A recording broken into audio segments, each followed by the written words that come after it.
Hello, everyone, and welcome to A Course in Miracles 365, Awakening to Love. I'm your host, Tomas Garza, and thank you for joining me here, wherever you are in the world.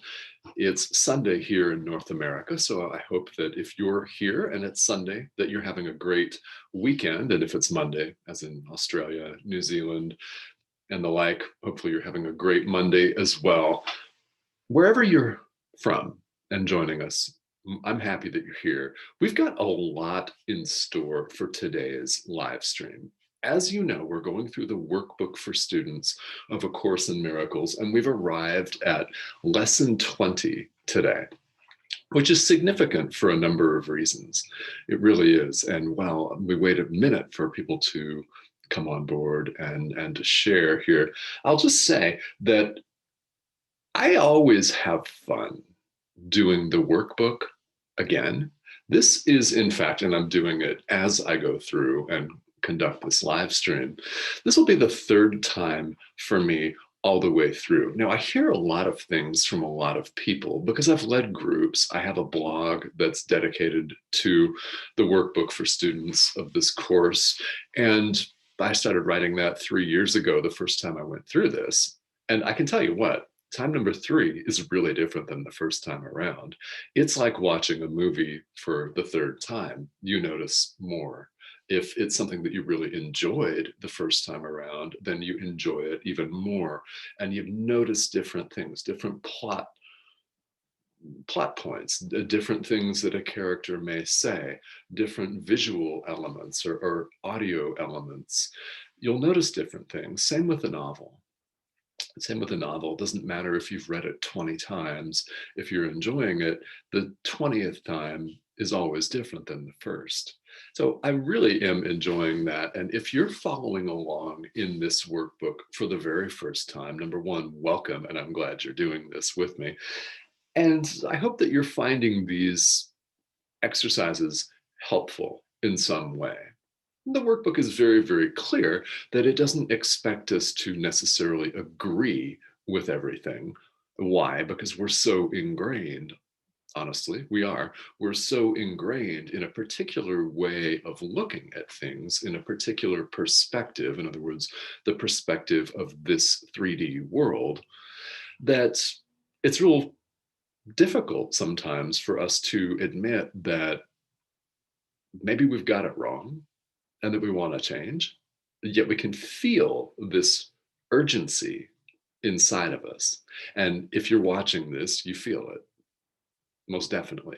It's an urgency to go, to get back to, and there's nowhere to go, but to get back to where we're really from. In other words, home.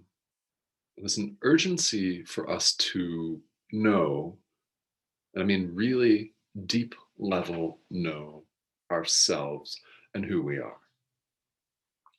That's the journey, so to speak, the path that we're all on. And it's fun that we're doing it together here. So I really do appreciate that. Now, you'll notice in the description, whether you're catching this live or on the replay, doesn't matter.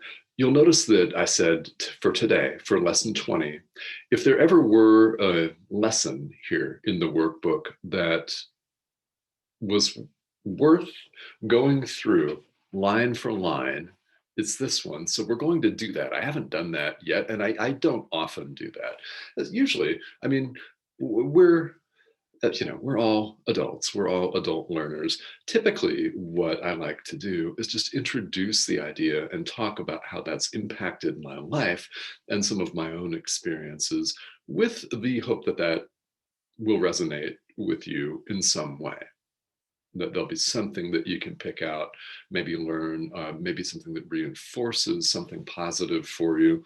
And we can go through and read the day's exercise, the commentary on the exercise on our own. Today, there's so much going on here that let's break it down. So if you're following along here, I've got lesson 20 of the workbook for students out right here in front of me.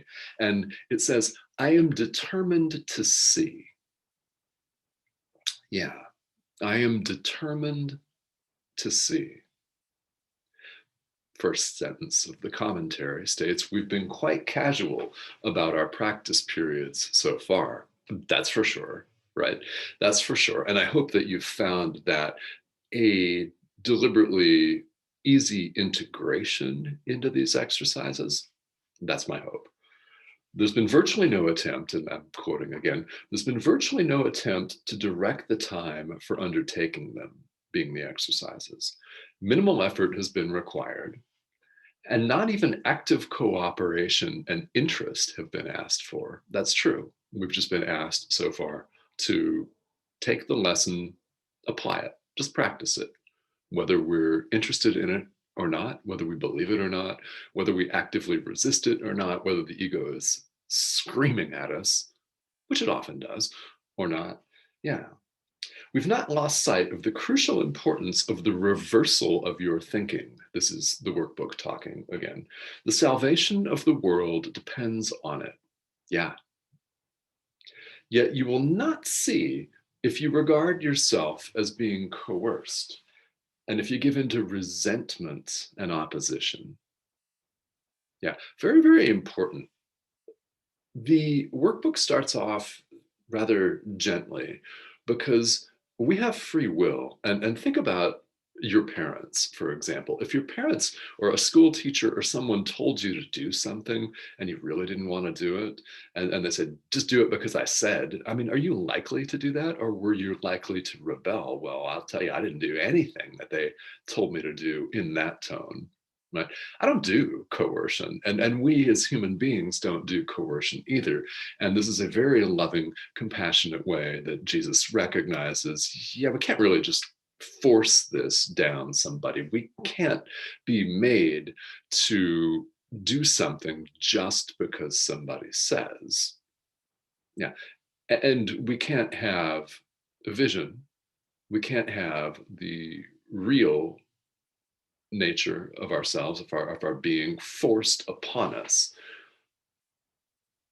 We're not being coerced, which means it's our responsibility to step up and make the decision to see. I'm determined to see. That's the lesson for today. Okay, so second paragraph. This is our first attempt to introduce structure. Do not misconstrue it, Jesus says, as an effort to exert force or pressure, which it's not. We just talked about that. You want salvation. You want salvation. You want to be happy. Do you not? You want peace. You do not have them now because your mind is totally undisciplined, and you cannot distinguish between joy and sorrow, pleasure and pain, love and fear. You are now learning to tell them apart, and great indeed will be your reward. Yeah, yeah. And of course, he's speaking to me. I'm looking at the camera, and you're watching this live stream. He's also speaking to me too, when he talks about our minds being undisciplined. I mean, who hasn't sat down in meditation and had one wild thought after another? I mean, I've had meditation sessions like that. I've been meditating for about 36 years. I started my own personal meditation practice when I was a sophomore in high school, which is a lot of sitting on my butt and meditating. It's a lot. That also means I've been distracted a lot, millions of times. I can't count the number of times I've fallen asleep. Oh yeah, you can totally sit down and try to do one of these workbook exercises, which is the same as a meditation. Honestly, a practice period here in the workbook for students is analogous. It's quite the same thing in the end. Yeah, and you could be thinking about breakfast. Yeah, the breakfast you may have had today. You could be thinking about tomorrow. You can think about what you're going to wear tomorrow. And you have all of these random thoughts coming up. You could think, oh my gosh, my leg hurts. You know, my knee's a little uncomfortable. I think I'm just going to wiggle around here, maybe open my eyes. But the mind just goes and goes and runs and runs.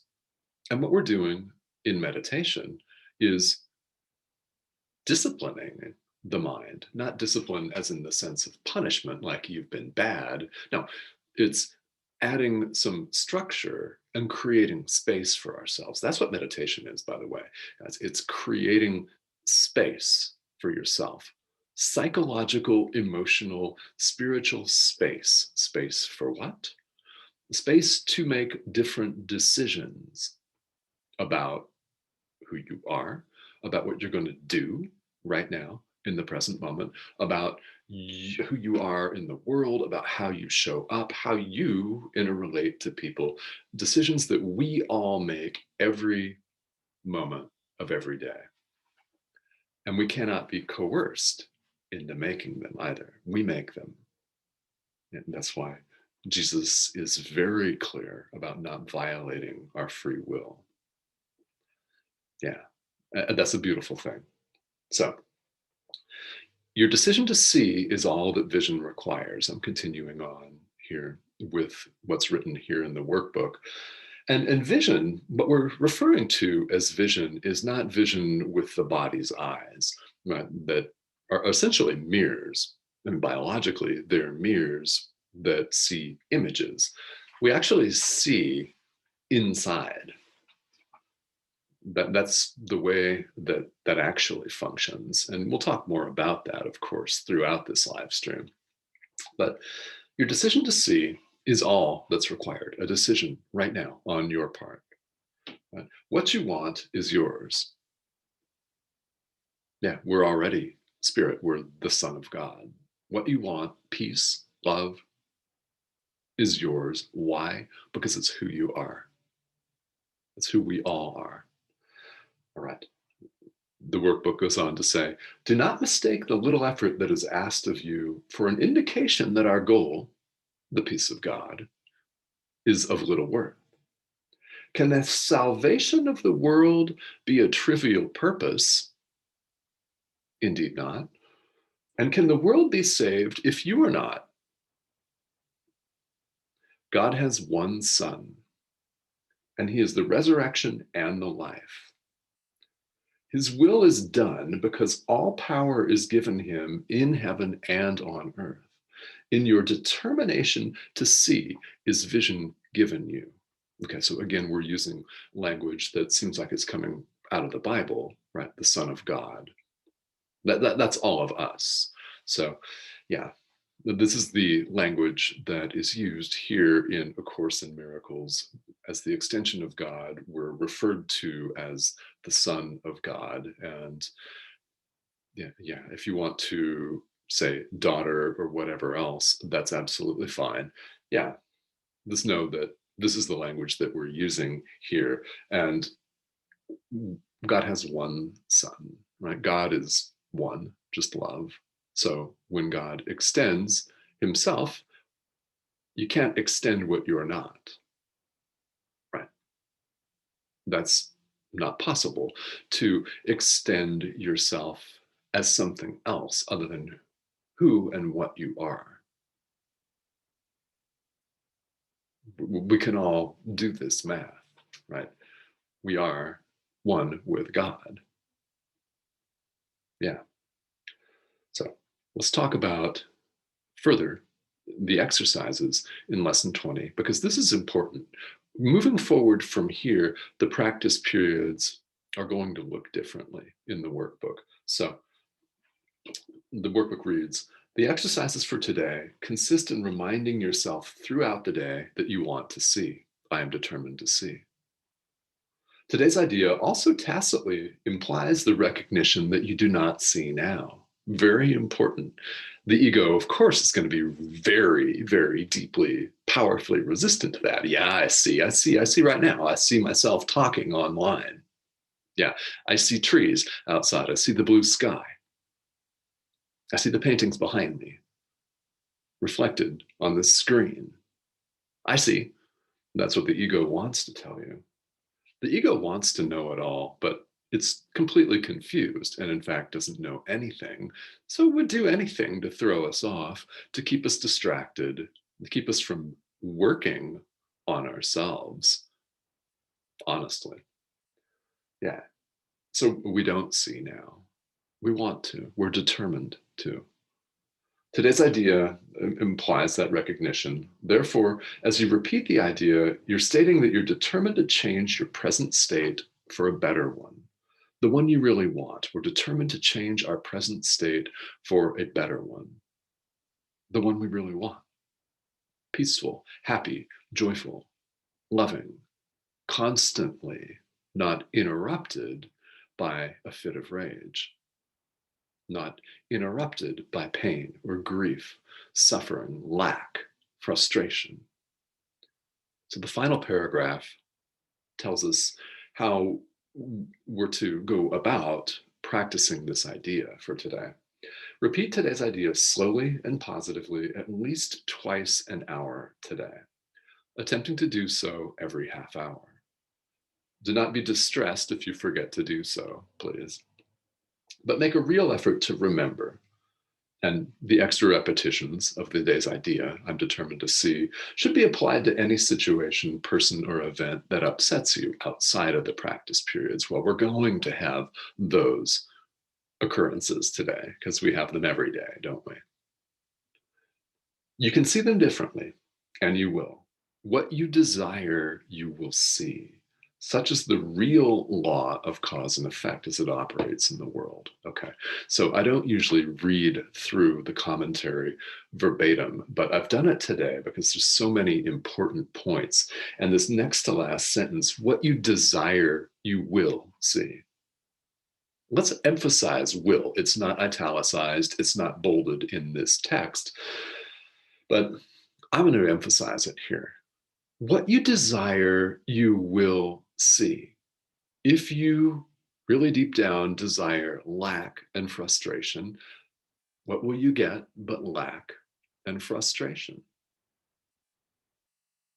If you desire peace, you will see peace. Will see peace. So let's make that decision. Let's reinforce today as we practice the workbook exercises for lesson 20 that we are determined to see. Now I'm going to turn some comments on here, and I hope that you're enjoying this. And let me bring up some comments and just say hello to everybody that's been joining me here on the live stream. I really appreciate your tuning in. Well, hello, Isabel, how are you? Andrea and Robert. Robert, thank you for joining me. Yes. And Christina, hello. Yes. Well, if there's a comment that some of you may be having a hard time getting to all the videos, YouTube is a great place. So Enlightened World Network has a YouTube channel where all of these videos are, well, they're stored there in a playlist for A Course in Miracles 365. That's a good place. Also, if they get buried in a Facebook feed, that's what I would recommend, is that you go to the YouTube channel to look at all of the videos from past days. Because I've been doing this is day number 28 of this live stream. So that's a good place to be. Deidre, hello, how are you? All right. Yes, Cindy, the birth month is still on, by the way. My wife, Cindy, it's still February. So, yeah. And Cindy writes, love isn't female or male human being. We're just love. I love that. Yes, very true. Yeah. And I got over thinking I had to call myself a female spirit, so to speak. Okay, this is interesting. Yeah, we only have a few minutes left, but there's a lot of richness in this that I want to get to. So thank you for the comment.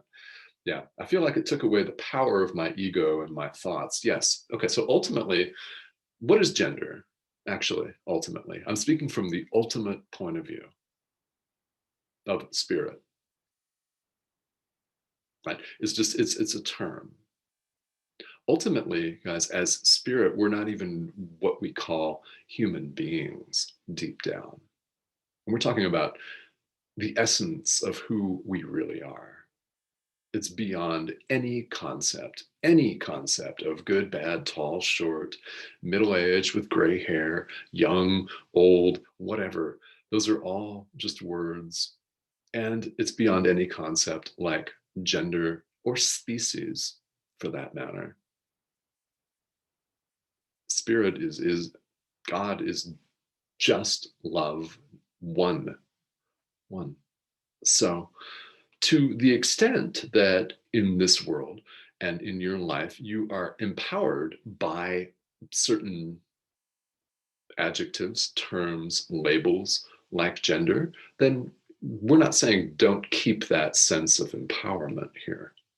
Yeah, this is just the ultimate point of view. And it's a very good point, Cindy, that you make, is it took away some ego power in your own thoughts to stop identifying yourself as one thing or another.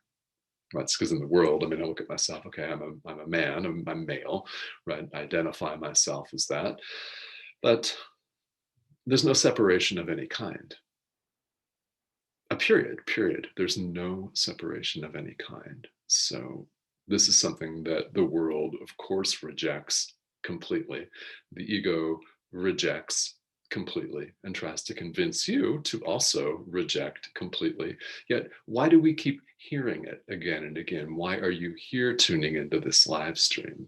So you can hear it again from a different person this time. Perhaps this time it sinks in, perhaps not. That's okay. My job is just to show up, turn the camera on, turn the microphone on, and begin to share my experience with you. May it resonate. Okay. Hello, everybody. Yes, thank you. Love is a state of being, no consciousness, no gender. Yes, agreed. Completely. Yeah. Yeah. And right, I love this. Yeah, okay. So there's a couple of questions about finding, in a couple of minutes that we have left here, there's a couple of questions about finding the times for this. What I would recommend to everybody is that you check out the Facebook page for Enlightened World Network and like that Facebook page, like and follow it. Pinned at the top of the feed every day is what we call a show guide, which talks about the daily show times. Now, this show, as you've noticed, is kind of all over the map. I try to do them here in the morning in North America because that's the best time for me, but it's not always available. So what I would have everyone do is please check out that show guide every day. It's updated every day, and that'll show the day's programming here on Enlightened World Network. And I'm happy that you've joined me. Now, if you have any additional questions, please feel welcome to reach out here in the comments. I will check them throughout the day. So if you're catching this on the replay, thank you so much for tuning in today. And I hope that today's practice is fruitful for you and makes you feel good to express your own determination to see who you really are. All right. Everyone have a great day. Thank you for joining me.